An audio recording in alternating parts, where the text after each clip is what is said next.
రాజధాని వేసిన రాజధానిని ఇప్పుడు జగన్మోహన్ రెడ్డి ఒక పక్క ప్రచారం చేస్తున్నారు. దాన్ని మీడియా దానిపై కూడా సజ్జల రామప్రసాద్ ఈరోజు సమర్థించారు. మీరు ఇంతవరకు దానిపైన ఇలాంటి రియాక్షన్ మీ నుంచి రావడం ఏంటి? ఈరోజు అమరావతి మన రాజధాని అన్నది ఒక వాస్తవం, మనందరికీ గర్వకారణం. అలాంటిది గత 10 సంవత్సరాలుగా ఆంధ్ర రాష్ట్రానికి ఒక రాజధానియే లేకుండా పోయిన సమయంలో అమరావతి మన రాజధాని కట్టుకునే నిర్మించుకునే ఈ సమయంలో ఇలా అమరావతికి వ్యతిరేకంగా మాట్లాడిన ఏ మాట కూడా క్షమించరాని. అసలే ఒక రాజధాని లేకుండా బాధపడుతున్న ఆంధ్ర రాష్ట్రానికి ఇది మరో దెబ్బ లాంటిది. మరి అలాంటప్పుడు అమరావతి మనకంత ముఖ్యమైనప్పుడు, ఆంధ్ర రాష్ట్రానికి ఒక రాజధాని అంత ముఖ్యమైనప్పుడు ఇలాంటి వ్యాఖ్యలు చేయడాన్ని కాంగ్రెస్ పార్టీ ఖండిస్తుంది.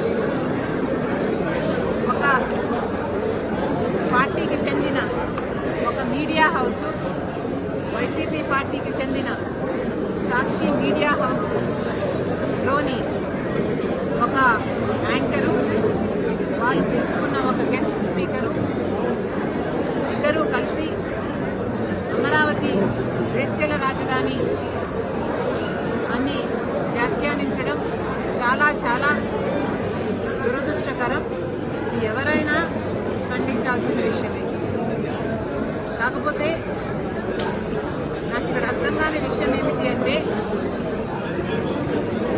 ఇది ఇంత ముఖ్యమైన పొలిటికల్ అంశం అయినప్పుడు, అంతేకాదు ఒక సోషల్ ఇష్యూ, ఒక పొలిటికల్ ఇష్యూ అయినప్పుడు ఇంత పెద్ద విషయంలో ఒక పొరపాటు జరిగితే మరి ఒక పొలిటికల్ పార్టీ అయినా, ఒక మీడియా హౌస్ అయినా క్షమాపణ చెప్పడము కామన్ డెకోరం.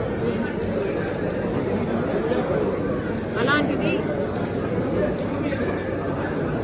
మీడియా హౌసే ఒక పొలిటికల్ పార్టీకి చెందినప్పుడు ఆ మీడియా హౌస్ చేసిన కొన్ని వ్యాఖ్యల వల్ల కోట్ల మంది ప్రజలకు ఆవేదన కలిగినప్పుడు ఆ మీడియా హౌస్ అయినా, ఆ పొలిటికల్ పార్టీ అయినా క్షమాపణ చెప్పాలి. మరి ముఖ్యంగా సాక్షి మీడియా హౌస్ నడుపుతున్న భారతిరెడ్డి గారు సాక్షి మీడియాలో ఇంకా ఘోరం జరిగింది కాబట్టి మీరు క్షమాపణ చెప్పడంలో తప్పు లేదు, అది మీ బాధ్యత. మనం చిన్న పిల్లలకు కూడా నేర్పిస్తాము, ఒక తప్పు చేస్తే తప్పైంది సారీ అని చెప్పునానా అని చెప్తాము. మరి అలాంటప్పుడు ఒక తప్పు జరిగినప్పుడు సారీ చెప్పుకోవడంలో, సారీ చెప్పడంలో నామోషి లేదు. మరి ముఖ్యంగా ఇది ఒక పొలిటికల్ పార్టీకి చెందిన మీడియా హౌస్, అంటే జగన్మోహన్ రెడ్డి గారి వైసీపీ పార్టీకి చెందిన మీడియా హౌస్ అయినప్పుడు జగన్మోహన్ రెడ్డి గారు క్షమాపణ చెప్పడంలో కూడా తప్పులేదు. ఇంతమంది మనోభావాలను ఇంత ఆవేదనకు గురి చేశారు. జగన్మోహన్ రెడ్డి గారు తప్పైపోయింది, నా ఉద్దేశం అది కానే కాదు, క్షమించండి అనడంలో తప్పు లేదు. మరి వారు ఎందుకు సంకోచిస్తున్నారో, వారికి ఎందుకు ఇది నామోషిగా అనిపిస్తుందో నాకైతే అర్థం కావటం లేదు. సజ్జల రామప్రసాద్ దాన్ని సమర్థించారు.